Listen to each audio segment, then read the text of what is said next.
Welcome, everyone. Can you hear me okay? Okay, new computer, so I'm working out the bugs. So let's continue our discussion where we left off and processing the board feedback and how it affects where we are in this process. I'm going to share my screen.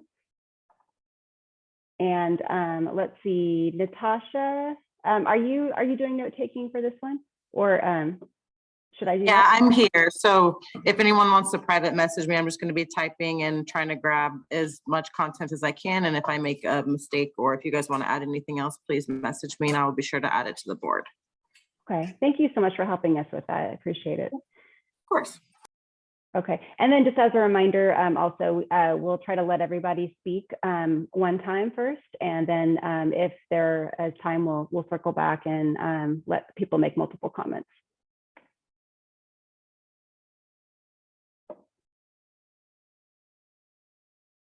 Oh, Deanne, sorry, I didn't see your hand there. That's okay. I have a question. Are we looking at changing creative science from a K-5 to a K-8 due to size? Or are we looking at focus options in the district and making a change? Because this is not a, creative science is like several other focus options. So is the board looking at changing focus options? That's like its question in itself, and making many of them or all the rest of them K-5s? Or are we only looking at this to fit it into the box in the neighborhood? So that's kind of my question. Thank you. Margaret, are you able to speak to that?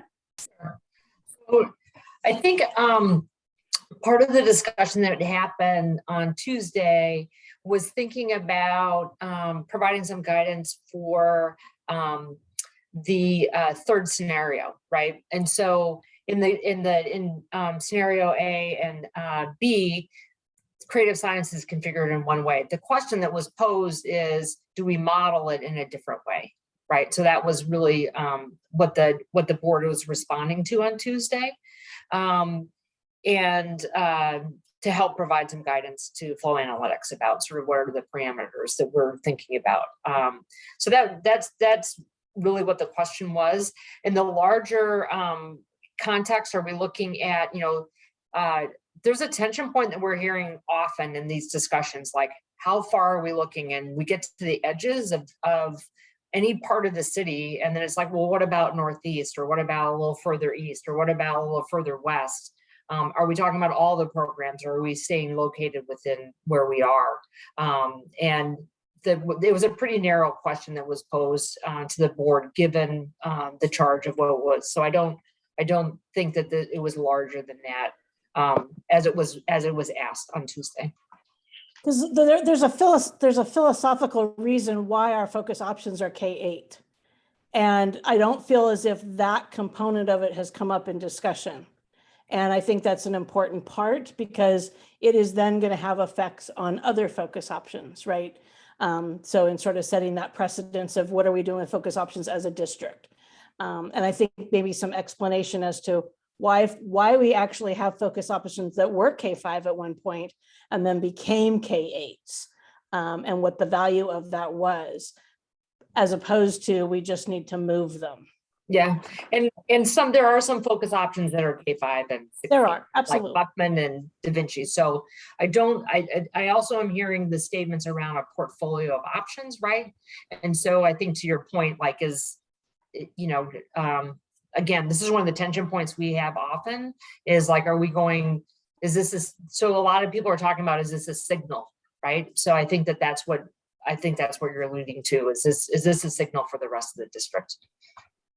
I don't think that question was answered directly. Thank you. Thanks, Margaret, for helping with that. Josh, you have your hand up. Yeah, I wholeheartedly agree about the, is it every school? Because we talk about how Sunnyside is, successful, but CSS would be more convenient as a K-5. I think that's how this whole thing was born, was, wow, wouldn't it be so much easier if we could just stick them right here? And I hear that, but I think that it's not the guiding coalition's role to do a program review of the constructivist, method through all of these things. And so, for us, I think we have to treat it as a K-8. I'm kind of disappointed that PPS has not pointed that out, to say that it just isn't an option, unless it is. And if it is, then we need to know like now, because that's sketchy. Yeah, sorry, I had more, but I'm sure it'll bubble back up. And Thank you, Josh, Josh. if I could, I mean, I think again, the question that the board was talking about is where are the preferences for modeling, right? So I think this is part of what the discussion was. And so this is a big, like, so that was, it was a, so those are the things that you're hearing about process, some of the things around modeling and that sort of piece. So there are, and this, again, this is kind of like, where are all the models, right? So there's multiple ones that we're looking at, and it really was, how are we going to view the third one? So. But if it only affects CSS for the next 5 years, then that's a target. That's not a model, right? So if we're not going to do every focus option around the same time, then we're just picking on one community, and this is a community that's already being displaced by the decisions of what we want to do with Harrison Park, which I'm all about. I think those are great.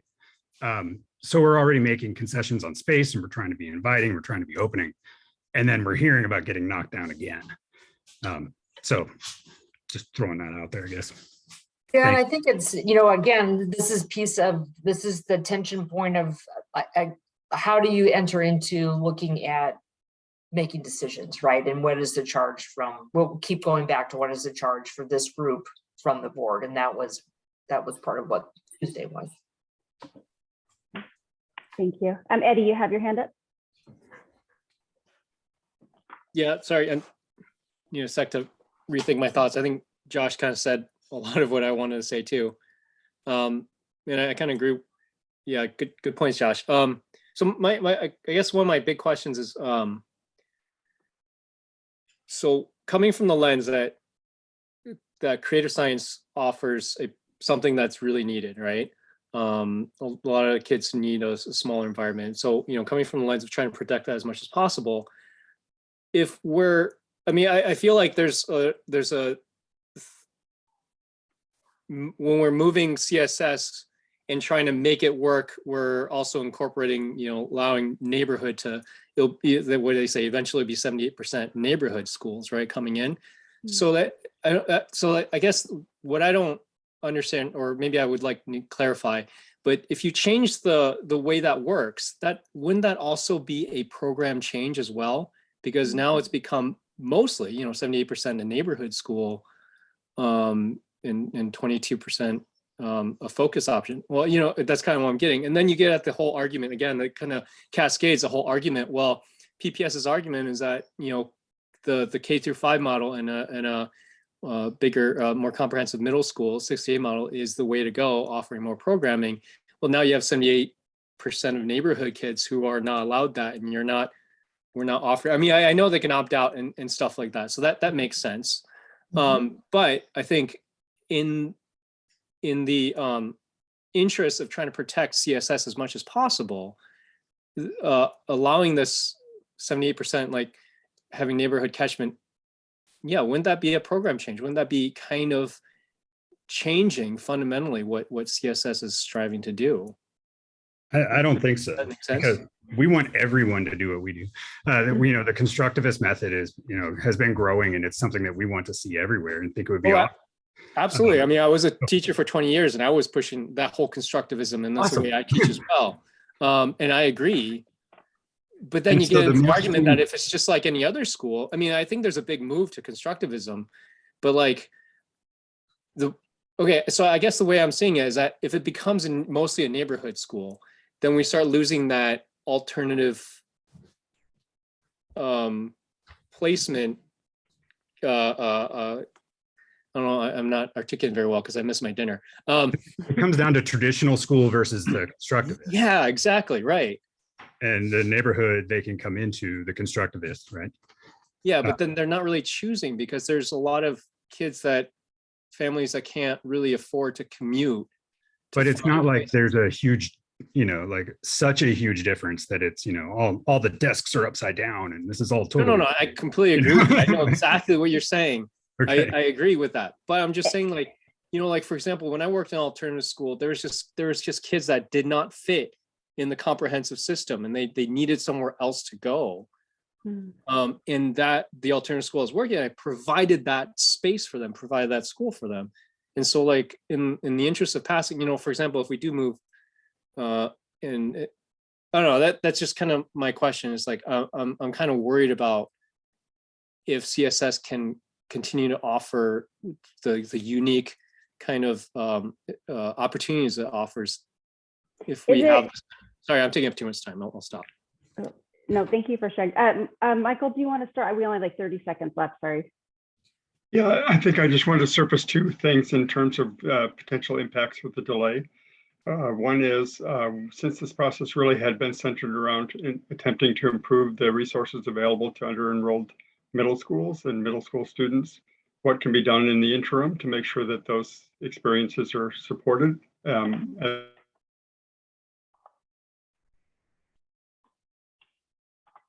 Welcome back, everyone.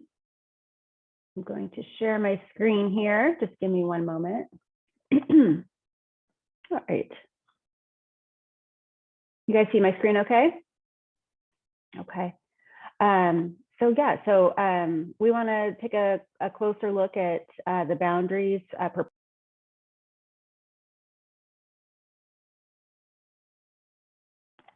So I was transported to another room and then I came back. It was, yeah, very Star Trek. I was beamed over.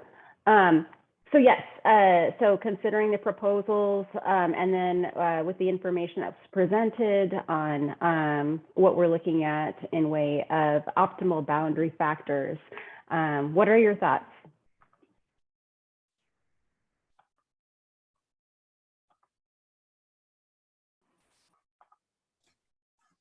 Modulars are terrible. And we tried in phase one to get rid of them and to optimize them, to eliminate them. So to hear that they're this awesome new thing that we can embrace, I think it's kind of a non-starter, I would hope. No, thank you. I think though, for some of the schools that do have modulars, if it was part of a transition plan, I feel like it would make sense, because if the modulars allow enough classrooms for like if programs are merging, but then eventually like, the final plan is to like from K forward to draw down the class strands, I feel like maybe that might be a situation where it might make sense. So if it's a transitional solution and not a permanent one, then it would be acceptable. All right, I'm adding some things. Do we have Natasha with us on this one? I can also manage the Miro board if not. Okay, I'll be taking notes as well. So yeah, so we have modulars could work as an interim solution. Lisa, I can try to take notes in the Miro board if you want to facilitate. Oh, okay, yeah, no worries. Thank you so much. I appreciate that, Margaret. Yep, I'm gonna see if I can make it happen. Do you have that link? I think I do. So Okay. I'm gonna, and we're Columbia, is that right? We are, yes. I'm gonna Okay, put yep. it. Okay, good. I'll see if All I right. can, I'll jump in there. Thank you. Okay, who'd like to go next? I'd like to see boundaries include at a minimum a half mile around all schools would go to the nearest school within a half mile. So that would be kind of the walking radius at minimum, that Yeah, half mile yeah. kind of thing. I think that could be expanded to 3/4 or even, Yeah, what is the Andrew, I district? would say like a mile, like whatever the bus, like whatever the regulation is where you kick into having to need a bus, I feel like that should be a minimum around every school, because if walking was really important to everybody, I feel like the number that we use should reflect that. Yeah, it reflects the neighborhood pattern as well. So it's, yeah, a mile, I'm whatever, just, trying to figure something out. I think that at a mile, there's some overlap between schools. So I think but I agree. I mean, anywhere, establishing what a neighborhood pattern, feeder pattern looks like and adhering to it. Thank you. I'm gonna add that. Margaret, I see are you in there? Or I can add if not. Oh, you're on mute. Sorry, I'm almost there. It's I'm trying to, if you can, are we in frame 9? Is that us? We are right here. Okay. You see that? Yeah. Hey guys, sorry, I was having technical difficulties, so now I'm back. I'll start notes right now. Okay. Thank you, Natasha. Sorry, Well, I was no. in the background. We're lost without you. Thank you. There's a song about that. Yeah. Okay. Let's hear from someone else.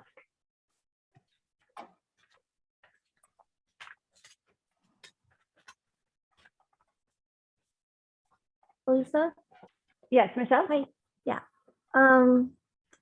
Is the idea that there's no budget for renovating schools to increase capacity, and that's why they're suggesting modulars? So I don't know, Judy or Margaret, if you want to chime in. New modulars, right? So it is more of an interim solution, not a permanent one. Is that correct? So I can start. The thinking here is that we have a couple of schools that have modulars that we've invested in within the last 5 years. And we want to look and see if by starting a change in a school with modulars, like could we start the change and then phase the modulars out as the enrollment transitions. So in other words, instead of it being like, because there's a modular now, we can never use that capacity versus like, what if we use that capacity for a modular that's less than 5 years old in the short term, if it gets us where we want to go in the long term. That's the thinking, that it's about leveraging that temporary capacity if it helps us make a change that serves all these other goals, not modulars just for the sake of modulars. Yeah, thank you. That's a helpful clarification. Deanne, you have your hand up. Yeah, I think one of the boundary questions is which is a board decision, I know, but the transition. So will we grandfather families into their current school if they're at that school, or will the decision be made immediately? And I know, Judy, you've heard me say this over and over again, but I feel like it just needs to keep coming up.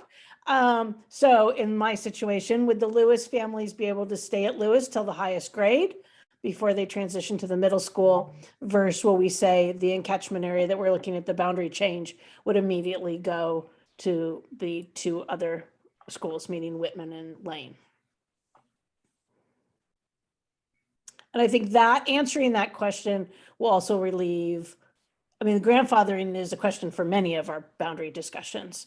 But in terms of it would definitely relieve some of the stress in the Lewis community.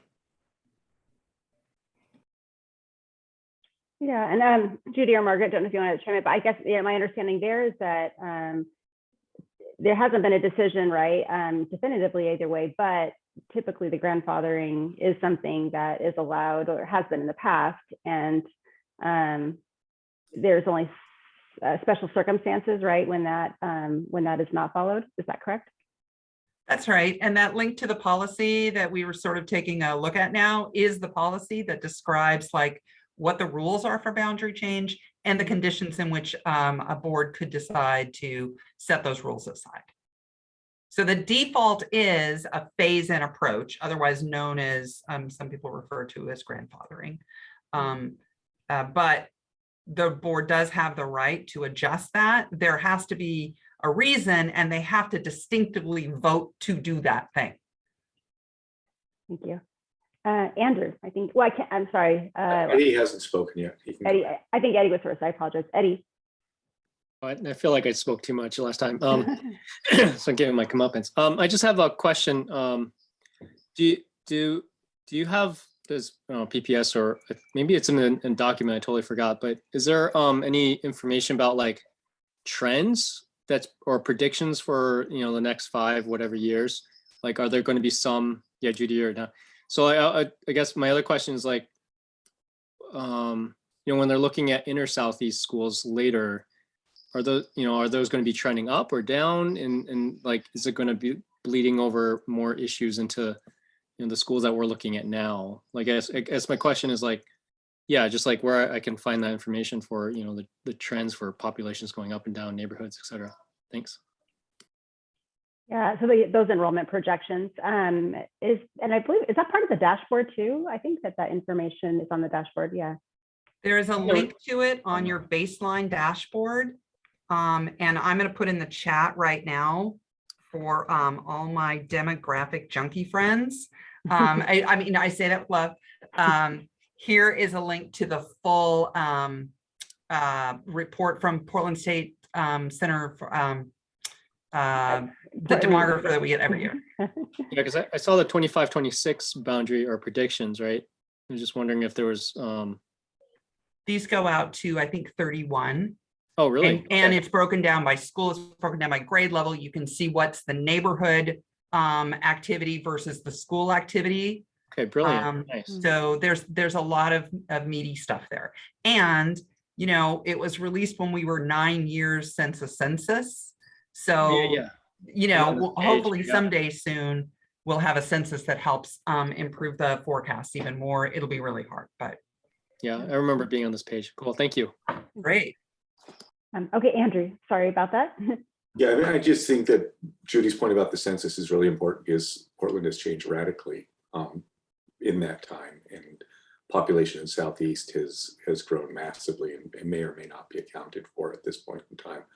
So I'm kind of curious, Judy, when you talk about the trends, right? Like the trend for to use modulars and eventually those would go away. That is there a use case where that's actually ever happened?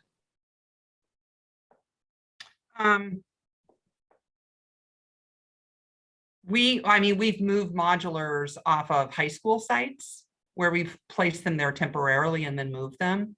And we have, we've got modulars that are 80 years old. Yeah. That got placed and never got moved. So, that's been the pattern.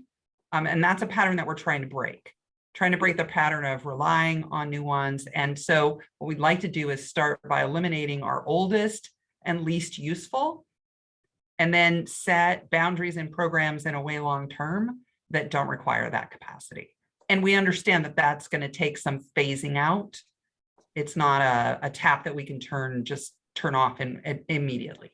Yeah, and commitment. I mean, that's the thing. It sounds really easy, you know, based on trends, but actually doing it seems to me to be a pretty big challenge. And I guess I would need to develop trust for that. And I don't feel like I have it right now, but anything that would help me develop trust I'm looking for in that process. So when you look at the outcomes, I think one of the ways is to look at, like, is there a difference between if this whole thing was in place in 21, what's the utilization in 25, where we've got 4 years of forecast trends. If it's trending downward, then we're getting closer to phasing out that temporary capacity. Right. Now, we've got several amazing principals in the room, and they will tell you that if there's capacity, they're going to want to fill it with programs and services for kids. So I think that tension between, like, having enough space to really serve kids well and also wanting to eliminate portable, like, modular use is real. I think what's different is our heightened awareness of student risk on our campuses and wanting to keep our kids safe. And it's so much harder. And I don't know if any principals here can speak to being on campuses with modular capacity and just, like, how do you handle a lockout, a lock-in, those situations. This reality is pushing us in that direction. Sorry, I'm talking way too much. No, it's great. And I'd love to hear from the principal. I think that'd be great. I can speak a little bit to that. Oh. Great. No, go ahead, please. As a former principal at a school with modulars, I can say that it was definitely a risk, and parents were really concerned about all kinds of things, like kids, you know, having to come in and out of the building by themselves in second grade across the, you know, playground or whatever it is, outside unattended 7-year-olds, you know, walking from a modular into the building. We also have now, you know, buzzer systems and whatnot to keep our schools more secure.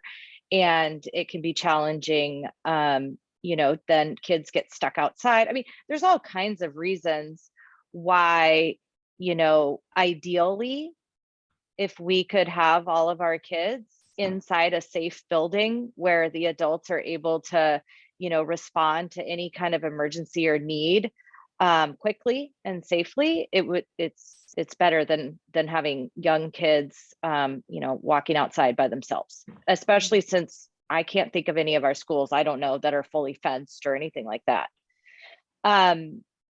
The other thing that I wanted to kind of mention was a concern that I have about this idea of phasing out or phasing in or grandfathering when we're talking about the relocation of programs. I don't know if this is being considered, but there was a comment made by a coalition member in another meeting around, for example, if a middle school immersion program like Spanish DLI at Kellogg is going to be moved to another school, that it could be moved in a phased approach.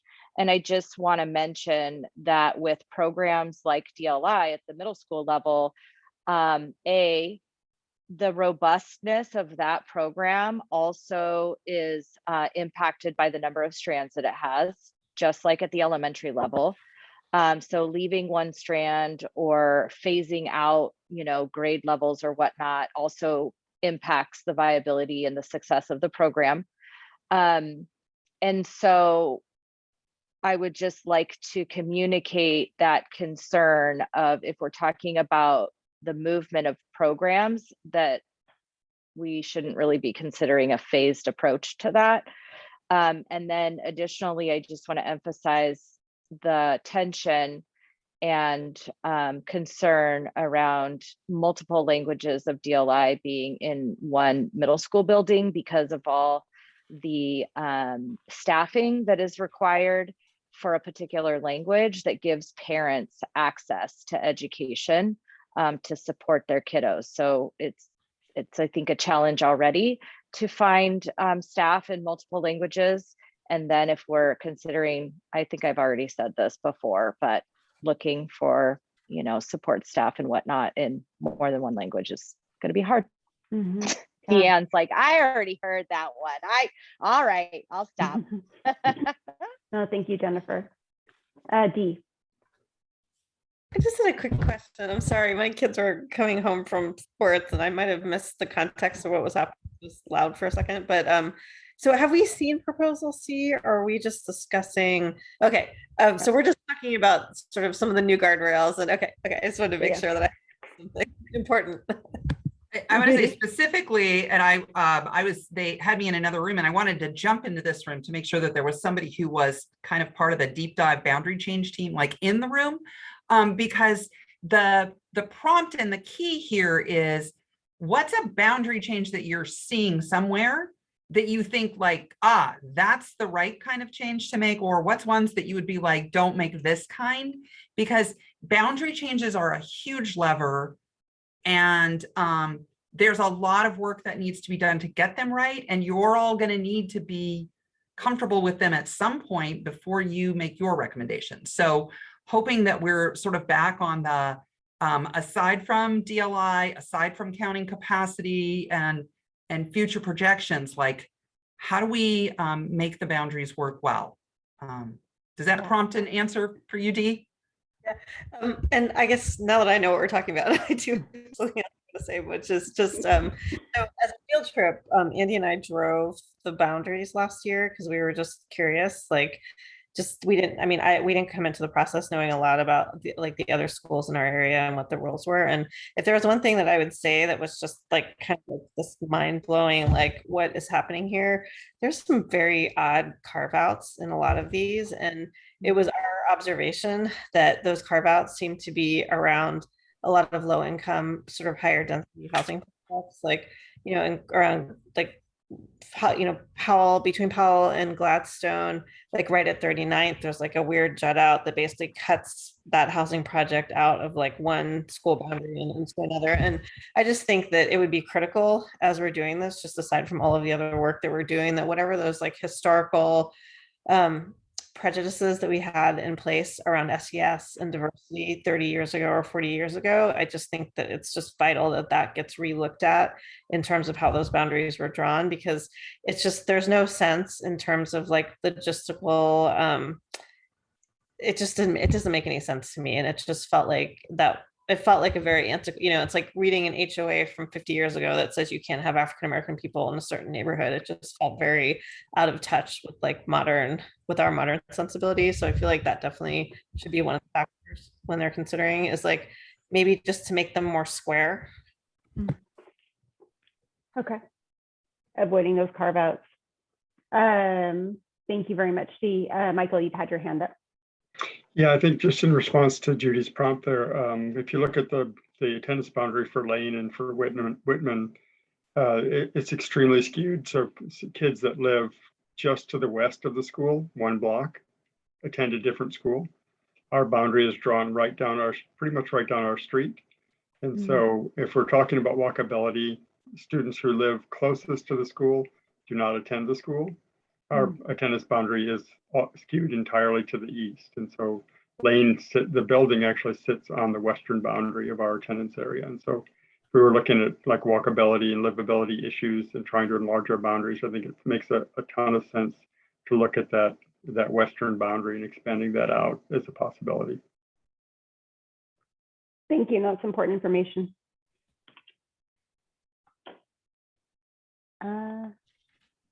Anyone else? Josh, I saw that you had your hand up a minute ago, I think. I did, but it's not something we're going to deal with. Okay. It wasn't about CSS though, if that helps. It was about Kellogg. I guess I'll just say it. The unintentional, side effects of some of the school stuff, and why I'm saying that we can't even change it is, I drive down Powell after dropping my kids off and coming home past Kellogg. And in the morning, it's dangerous. For Powell already is a dangerous street, but they block off the side street. And so parents just kind of slow down or stop on Powell to let kids out, or a school bus will stop and a car will try to stop around them, or two try to get in the same spot. It has been just chaos looking at it. And so, having that side street open might help, but, in any of these schools that we're going to be pushing kids towards, the infrastructure around them might also need to be reviewed. Mm-hmm. Good point. Thank you. Anyone else? Especially maybe someone we haven't heard from yet.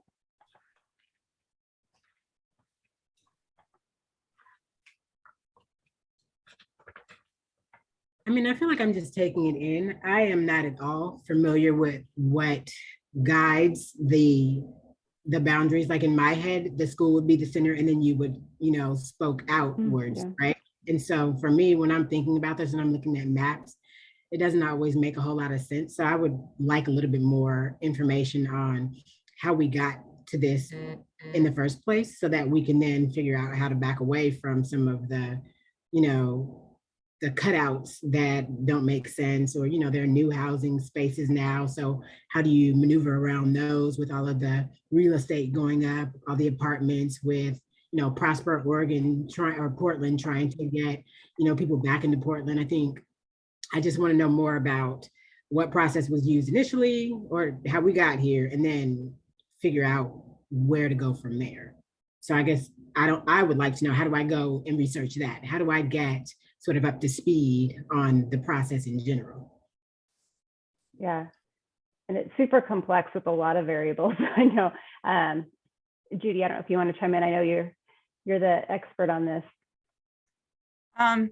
Well, so I've been in PPS for 15 years. When I got here, there were no historic maps for me to adopt and no one to sort of share that history. I've cobbled together different pieces along the way. I can show you my map collection behind me here that goes back to the 50s, but the why is still very, very opaque. And I appreciate, Dee, that like you and Andy, got some coffee in the car and went for a drive. I often have found over the years, that's the best way as you're getting close to make a decision to have and then I almost owe it to the community to say, yeah, I did see that street and I understand your concern. But there's a lot of opaqueness. Dr. Harriet Adair, if you've been around a long time, she was a longtime PPS leader. And I remember her telling us like, well, at some point we had an elementary school every 16 blocks. Okay, so at that time, there were a lot of schools, but some schools have changed. They've closed, they've been reformed. And as those changes happen, I think there's a cascading effect. You'll see that in Southeast when the Youngson building used to have a boundary, and then we closed Youngson and that all became part of Bridger, right? Not that it's necessarily the closest, but that was just how change happened at the time. I happen to know that one. Yeah, Margaret Calvert, you want to chime in? Yeah, I mean, it's sort of like doing renovations in a 100-year-old house, right? Or that, you end up with, so I've spent a lot of my time at Jefferson High School, right? So so Jefferson was built and then like added on and changed, and everything's off by just like a half a step, right? Or half a level. So it's kind of like how the boundaries happen, right? In Portland there's a lot of history to it. And, buildings were brought online, taken offline. And so, like there are certain spaces, like Whitaker, the Whitaker property in Northeast, like it was a middle school and then it's not a middle school and now it's an open, right? And it was a high school to begin with too, right? It was Adams. So what is true about the boundaries pieces and enrollment is it's dynamic, right? And so, and you guys are feeling those tensions of if we do it here, how does that edge impact other things? And boundaries for a school are exactly that question all the time. So to Mike's point of can't you locate the school in the center of the boundary is a great notion. And it's also hard to do. So, yeah. And there's some schools that are located just on like McDaniel's located on like the west end, the east end of part of a boundary. So. Thank you. Andrew. Yeah, and you guys really appreciate that insight. And what it brings up to me is, it seems like we're always trying to establish rules. Like we can talk about what we think and what we love, what we don't love, what's right, what's wrong forever. But what are the rules that are going to guide decision making? And the thought that came to my mind right now was, do we need to honor the past of boundaries, the past boundaries?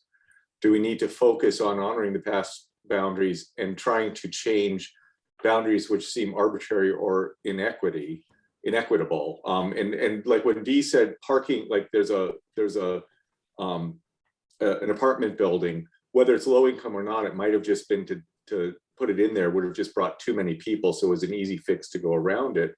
But going around stuff and not allowing people the same opportunity to go to their neighborhood school does seem inequitable to me, because that should be, in my mind, that's a goal. But how much do we need to honor the past of the boundaries? Because blowing it all up, I could also see being extremely problematic too. So there's got to be some middle ground with some honor of it, but also the rules for what is easily definable as inequitable. Mm-hmm. Yeah, no, good question. Dee. Well, I just wanted to add on to a thought about what Margaret had said about, like, if you do draw sort of like the squares, you don't end up with enrollment like exactly where it should be. But I wonder if that's kind of a logical place to start talking about the focus programs, is to sort of give proper boundaries to the elementary schools and the middle schools and see where there's space and try to locate where there's space. I don't know what people think about that as kind of like a logical solution, because it's, it's a mindset change for focus programs to maybe embrace that the program itself is cohesive, but maybe the location is not, and that's the trade-off. Or I'm not sure if that makes any sense. It does. Thank you. Jennifer.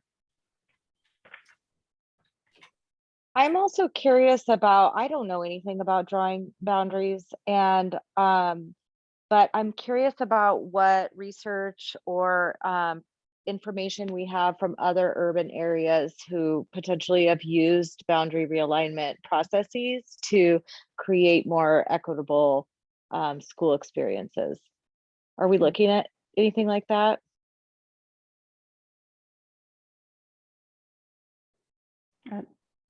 I know Judy or Margaret, do you know?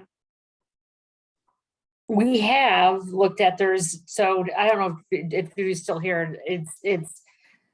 So yes, I mean, we've looked at a variety of how some other districts have done pieces. We've had a variety of modeling theories that we've used, and to Dee's point, you know, like the notion of centering things, whether it's in squares or circles, right? Or hexagons, or, you know, however you're going to get to the edges a little bit easier. We've looked at some of those pieces. There have been some proposals about, you know, how flexible a boundary could be or how frequently it's reviewed. And so I think that there have been a number of pieces. What is driving this particular one? Like what has been used in this part? I would have to go back to Judy. I mean, the pieces anyway, I've been involved in a couple of boundary things with PPS. And so for this particular one, I'm not as well versed as to what the drivers are. And I don't know if Claire or if Judy can speak more directly to that. So I think that's when I talked about the modeling slide earlier, that's specifically what the drivers are. It's in our board policy for neighborhood guidelines, but certainly having a racial equity lens on if there's historical unjust boundaries that we would certainly want to address and move them. Thank you. Deanne, sorry, I know you've had your hand up, but Regina, we haven't heard from you yet tonight. So is that okay? Yeah, please share your thoughts with us.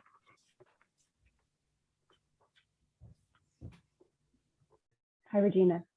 Hey, sorry.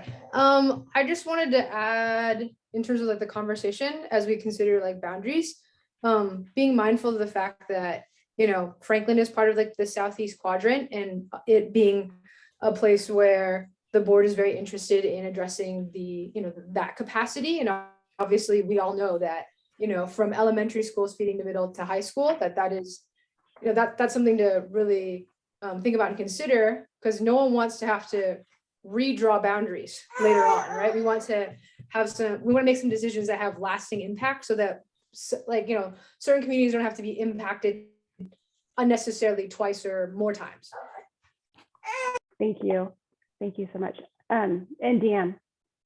I was going to say, we really need to also look at density. So even though we use the Portland State study, part of that is to look at how much construction is really going on in the next few years.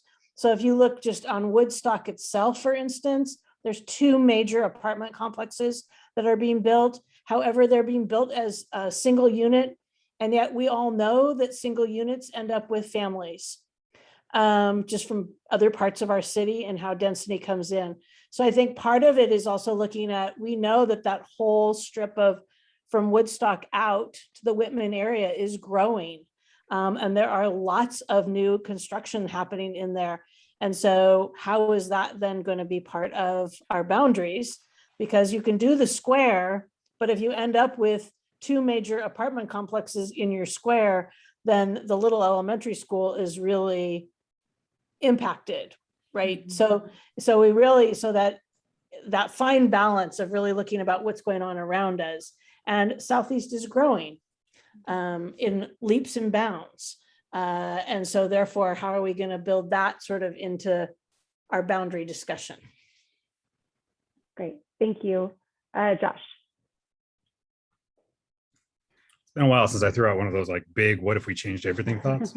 But what if boundaries were not done this way, right? What if there were, you know, you get an assignment, like my kid's getting ready to go to school next year, where am I going to go? And we put them where it increases, you know, diversity, it puts them in programs that they're going to, you know, thrive in and whatnot, rather than saying, this is the one that's closest to you. Obviously you would want to make it as close as possible, but rather than a default catchment area, like the ones that go around a single house, what happens when that kid moves? Like now diversity is all screwed up again. So it'd be interesting to see like a completely different approach. And I'll just comment on that really quickly. So when we were starting sort of the district-wide boundary review, the call for that, and I am going back like 5 or 6 years, but a couple of things to Jennifer's question. We did do sort of a national lit search on how similar districts or large urban districts are using boundary change and what the effects of that have been. Happy to share that if folks are interested. And then the other thing was that there was a call for like having just assignment based within a zone or in a region instead of hard lines. We did a comparison and we actually took 3 options forward to what was, the version of SEGC at the time was called DBRAC, and shared it with community members across Northeast at a time when we were trying to make some boundary changes within the Ockley Green Zone. People defaulted back to what they know best, which is boundary change, but it was compelling. And I do think that we have to acknowledge this issue of people who have the means to choose their home have the ultimate choice of where their kids could go to school, and that isn't afforded to everyone. So we can try and draw the lines now to take into consideration what we know, but it doesn't always prepare us for the future. And people really like to have some certainty and not have that risk of where's my kid going to go to school in a few years? Interesting idea, though. And the siblings would present a challenge too, right? So, yeah. And transportation. Yes. Dee. Just to the diversity piece, I mean, I think that communities are built by lots of things, including proximity. It's like sharing drop-offs and pickups and people going over to classes after school. And there's something really sort of unpleasant and a little bit insulting to me about a lot of white people wanting to see brown people in their school. That does not create diversity. It doesn't create communities from the families that are looking for community. And I just think it's in the diversity sort of RSD lens. It's important to remember who you're serving with diversity. We're not serving people who just want to feel like there's some place that's diverse. You're trying to create communities for underserved populations. And I think that's a little harder to do than just saying, hey, here's 10 brown people and 10 Black people, and that's as much as we need per school. I just think that has been dangerous and not worked great in the past. And I think that a community building model, whatever that is with schools, feels more modern and sort of effective. Thank you. That's a powerful statement. Thank you. Okay, well, we're down to the last minute or so. Eddie? Yeah, I was going to say, I agree with Dee. And then also, Judy, I would love to pick your brain on all the stuff you're mentioning about your look into other urban, because I think one of the things I just want to point out is maybe some attention to possible unintended consequences. Like when we make these lines, I know Woodstock has these weird kind of things that branch out like tentacles. And I don't know why they're there in the first place, but it does have